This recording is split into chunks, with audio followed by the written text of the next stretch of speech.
Hello everyone, कैसे हैं आप सब लोग। Welcome back to the classes. मैं निखिल राणा, क्लास 9th का अपना मैथ्स का जो हमारा टॉपिक है that is world of numbers. इसको हम कंटिन्यू करेंगे। चैप्टर नंबर 3 है और 5 चैप्टर हम इसमें कर चुके हैं, तो चैप्टर नंबर 3 की तरफ हम आगे बढ़ रहे हैं।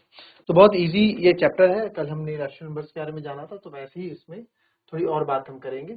ठीक है, फ्रैक्शन, रैशनल नंबर्स क्या क्या है, तो हमने कर दिया। थी रैशनल नंबर आपको बताया रैशनल नंबर क्या होते हैं, और रैशनल नंबर में अगर कुछ और जानना चाहो तो ये है कि रैशनल नंबर जो है, इसमें एक चीज और आपको मैं बता दूं कि जो रैशनल नंबर है वो हमेशा p बाई क्यू की फॉर्म में लिखा होता है ना। रैशनल नंबर हमेशा p बाई क्यू की फॉर्म में लिखा होता है, राइट, बताया था।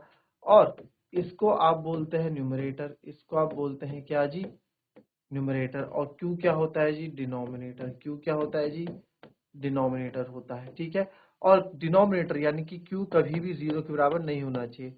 अगर q 0 के बराबर हो गया तो पूरा ही रैशनल नंबर क्या हो जाएगा, 0 हो जाएगा। क्या 5 एक रैशनल नंबर है? क्या 4 एक रैशनल नंबर है? तो यस, 5 एक रैशनल नंबर है। क्यों? क्योंकि सर 5 को मैं 5 को हम 5/1 लिख सकते हैं ना। मैं बोल दूं क्या 100 या फिर 11 रैशनल नंबर है? यस, 11 भी रैशनल नंबर है, क्योंकि 11 को आप 11/1 लिख सकते हैं। तो सारे ही रैशनल नंबर हैं। फिर आप आगे आएंगे, फिर हम आगे ऊपर बढ़ेंगे। ठीक है, a rational number can be written in the form of p by q where p and q are integer. For example, 5 and minus 10 can be written as 5 and minus 10। ये मैंने आपको बता दिया अभी। Which mean the rational number also include the natural numbers, यानी कि rational numbers जो है natural numbers को भी include करता है। तो मैं बोल सकता हूँ all natural numbers are rational numbers, या फिर all rational numbers are natural numbers नहीं हो सकते, but all natural numbers rational numbers हो सकते हैं। ठीक है, now अब इक्विवेलेंट फ्रैक्शन क्या होते हैं? ठीक है, फॉर एग्जांपल ये है हमारे पास and on these are equivalent rational numbers, और this fact divided common factor between numerator and denominator to have we have divided the both numerator. देखो सिंपल सी बात है, जो इतना बड़ा इन्होंने यहाँ पे बोला है। अच्छा, एक चीज और देखें इसमें, इक्वलिटी ऑफ मैट्रिक्स आपको कल बता दिया था मैंने। चलो, तो अब आ जाते हैं क्वेश्चन में। Prove that the following rational numbers are equal. आपको रैशनल नंबर इक्वल बताने। ठीक है, तो कल मैंने आपको क्या बताया था, कल हमने रैशनल नंबर्स के बारे में देखा था, है ना। तो रैशनल नंबर आपको बताया था कि मैंने ये रैशनल नंबर्स होते हैं अंश और हर। और इस रैशनल नंबर्स, दो रैशनल नंबर्स आपके इक्वल कब होते हैं? जब एडी बीसी यानी कि आपका क्रॉस मल्टीप्लाई आप करोगे, एडी और बीसी आपके इक्वल रहते हैं। तो यही कॉन्सेप्ट आपको आगे लेके चल रहे हैं इस क्वेश्चन में।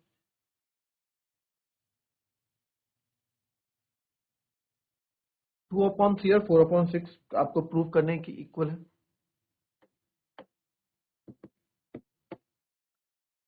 तो 2/3 एंड 4/6 को आपको प्रूव करना इक्वल है। ठीक है, तो वी नो दैट आप बोल सकते हैं, देखो इस क्वेश्चन को दो तरीके से हम इसको कर सकते हैं। ठीक है, दो तरीके से इस क्वेश्चन को कर सकते हैं। We know that a/b is equal to c/d if ad equals to bc। अगर ad और bc इक्वल आएगा तो हम बोल सकते हैं दोनों रैशनल नंबर्स इक्वल है। तो therefore 2/3 is equal to 4/6 if ये हो जाएगा। ठीक है, तो देयरफॉर a इंटू डी करेंगे, 2 इंटू 6 बराबर 12 आ रहा है, एंड 3 इंटू 4 कर रहे हो तो भी 12 आ रहा है। तो 2/6 इज इक्वल टू 3/4 आ रहा है, बिकॉज 2/6 और 3/4 इक्वल है। तो देयरफॉर मैं बोल सकता हूँ 2/3 इज इक्वल टू 4/6। दोनों रैशनल नंबर्स आपके इक्वल। आप चाहें तो इसको दूसरा आप ऐसे भी बोल सकते हैं, सेकंड और ऐसे भी कर सकते हैं। देखिए 2/3 है पहला रैशनल नंबर, और दूसरा रैशनल नंबर आपका 4/6 है। ठीक है, तो 2/3 को तो मैं 2/3 ही लिखूंगा, और 4/6 की सिंपलेस्ट फॉर्म जाऊंगा, 2 2 जा 4, 2/3। तो सर 4/6 भी मेरा 2/3 के बराबर ही आ रहा है। तो दोनों ही 2/3 के बराबर आ रहे हैं। तो देयरफॉर आप बोल सकते हो 2/3 इज इक्वल टू 4/6। दोनों आपके क्या है, इक्वल। ठीक है, दोनों तरीके से आप इस क्वेश्चन को प्रूव करके यहाँ पे दिखा सकते हैं। फिर आ जाओ, आपके पास था ये देख लेते हैं 5/4 और 10/, या देखो -3/5 एंड 6/10। -3/5 एंड 6/10। तो सेकंड आपके पास माइनस का 3/5 एंड 6/10। सेकंड है माइनस का 3/5 एंड 6/10। तो इसको कैसे करेंगे आप लिखोगे, because we know that A upon B is equals to C upon D if A into D is equals to B into C. So therefore A upon D यानी कि -3 into 10 is equals to 6 into 5 है क्या 6 upon 10 था कि -6 upon 10 था, एक देख लेते हैं। -6 upon 10 है, तो आप देख सकते हैं। पहले इसको माइनस नहीं लगाता हूँ, मैं ये रखता हूँ, तो -3 into -30 और ये 6 5 30, तो ये इक्वल नहीं है। तो बिकॉज -3 अपॉन, तो आप बोल सकते हैं because -3 into 10 is not equals to 6 into 5, तो देयरफॉर मैं बोल सकता हूँ A upon B is not equals to A upon B नहीं, -3 upon 5 is not equals to 6 upon 10। ठीक है, एक तरीका तो आपका ये हो गया इसको साबित करने का है, दिखाने का। और दूसरे तरीके से अगर आप चाहें, दूसरे तरीके से इसे कैसे कर सकते हैं सर, -3/5 था एंड 6 upon 10 था, तो -3/5 को हम -3/5 ही लिखूंगा एंड 6/10 को अगर देखेंगे 2 3 जा 6 2 5 जा 10, तो सर 6/10 जो है मेरा 3/5 आ रहा है। तो 6/10 मेरा 3/5 आ रहा है, -3/5 तो बिकॉज तो therefore -3/5 is not equal to 6/10। आप ऐसे कर लो, ठीक है। ये वैसे ज्यादा था, ये ज्यादा सही है, ठीक है। चलिए नेक्स्ट देखेंगे, 9/3 और 3 को चेक करें। 9/3 और 3 को चेक करें, तो 9/3 एंड 3 है आपका थर्ड पार्ट हो गया, तो इसको करते हैं।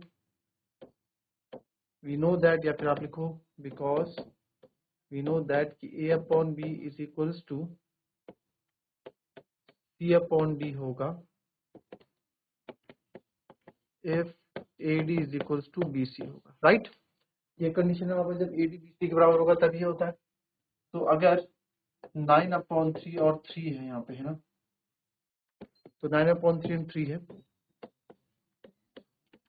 3 को मैं 3/1 लिख सकता हूँ, तो जाएगा 9 into 1 9 और 3 into 3 9, तो 9 1 जा 9 3 से 9, तो बिकॉज आप बोल सकते हो 9 into 1 is equals to 3/3, तो देयरफॉर हम बोल सकते हैं 9/3 is equals to 3।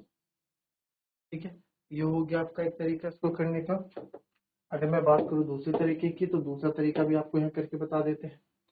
दूसरा तरीका क्या होगा सर, वही 9/3 है, तो 9/3 को मैं 9/3 ही लिखूंगा एंड यहाँ पे 3 है, तो 3 को 3 ही लिखेंगे।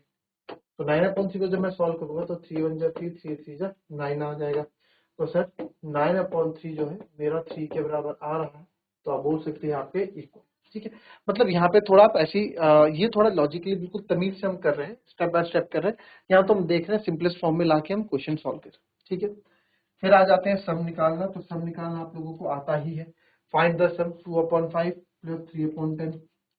ठीक है, फाइंड द सम है यहाँ पे, फाइंड सम 2/5 प्लस 3/10। तो 2/5 और 3/10 का सम अगर आप कर रहे हैं, तो यार आप देखो यहाँ पे 2/5 देखो, जब तक ऐड में आपने पहले भी पढ़ा होगा, ये फिर से पढ़ रहे हैं।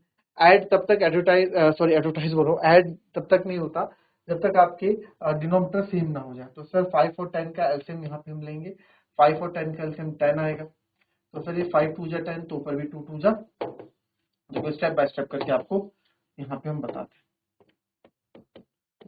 2/5 प्लस 3/10, 5 और 10 का एलसीएम 10 ही आएगा, 10 इसमें लिख दो, 10 इसमें रख दो। तो 5 2 जा 10 हुआ, तो ऊपर भी 2 2 जा 4 10, 10 1 जा 10, तो ये भी 3 टाइम 10। अब आप देख लो एलसीएम और डिनोमिनेटर सेम है, तो एलसीएम लेने की जरूरत नहीं है, तो 4 + 3 यानी कि 7/10। ठीक है, ऐड हम कब तक नहीं करते हैं, ऐड तब तक नहीं करते हैं जब तक आपके डिनोमिनेटर सेम नहीं हो जाता। ठीक है, फिर आ जाओ दूसरे क्वेश्चन में जो आपको दे रखा है यहाँ पे 7/12 और 5/8।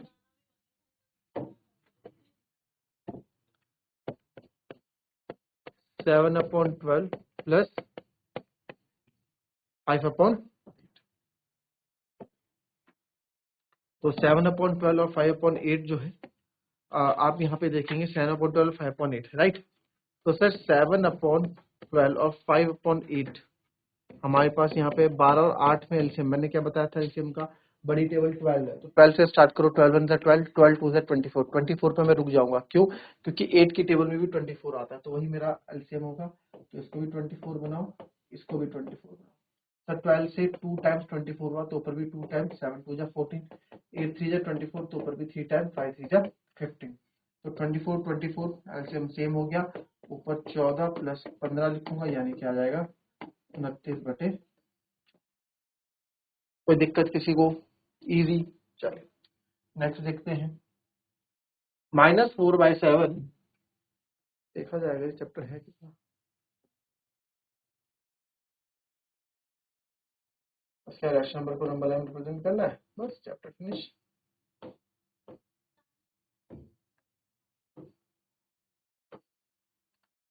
तो आपसे बोला गया है फाइंड -4/7 प्लस 3/40,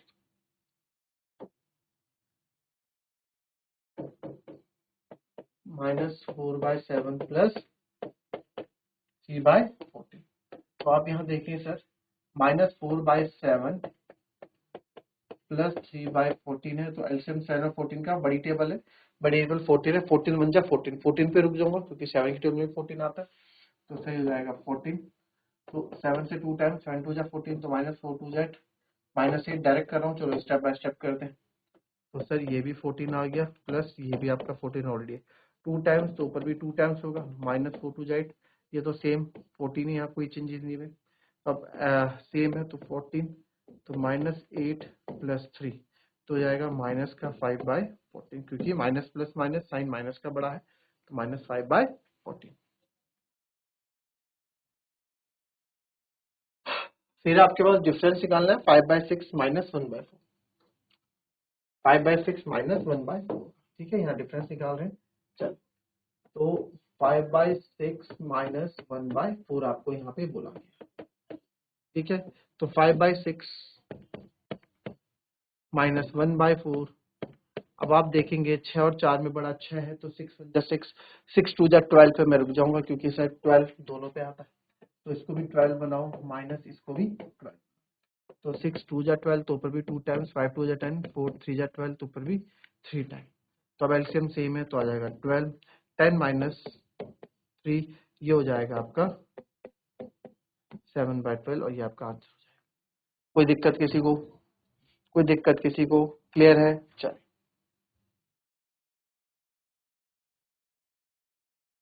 ठीक है, 7/12। नेक्स्ट क्वेश्चन, 11/8 -3/4,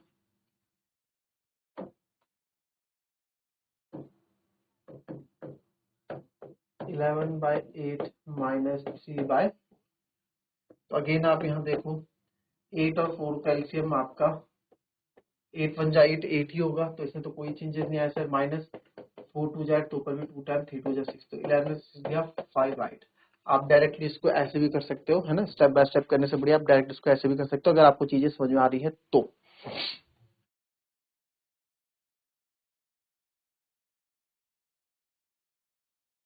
नाउ -7 9 -2/3,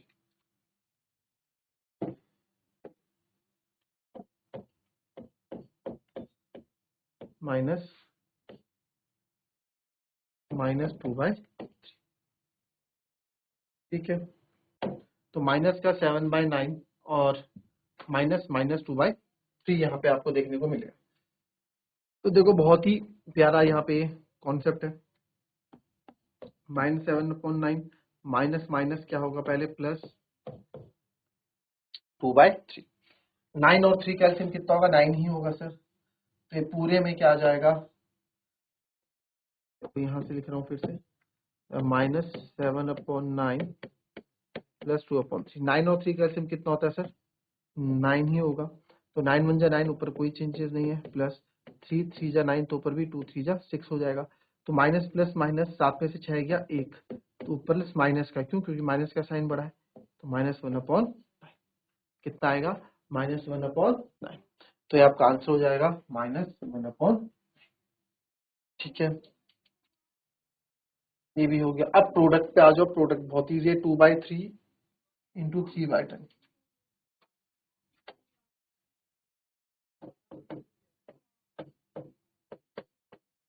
ठीक है, अब देखो उसको दो तरीके से आप मल्टीप्लाई कर सकते हो, 2/3 इंटू 3/10। देखो न्यूमरेटर को न्यूमरेटर से मल्टीप्लाई करोगे, 2 3 जा 6, डिनोमिनेटर को डिनोमिनेटर से 3 10 जा 30। अगर चीजें कैंसिल हो रही है तो आप कैंसिल करो, बट कैंसिल एक ही नंबर से करना है, ऐसा नहीं न्यूमरेटर आप 2 से कैंसिल कर रहे हो 10, नीचे वाला 5 से करो, नहीं, किसी एक से ही डिवाइड होगा। तो सेम नंबर यहाँ मेरे को 3 दिख रहा है, 3 2 जा 6, 3 10 जा 30, और फिर 2 1 जा 2, 2 5 जा 10। आप डायरेक्ट 6 से भी कट कर सकते थे, 6 1 जा 6, 6 5 जा 30, तब भी आपका 1/5 ही आता, तब भी आपका 1/5 ही आता। तो इसका आंसर कितना आ जाएगा आपका 1/5।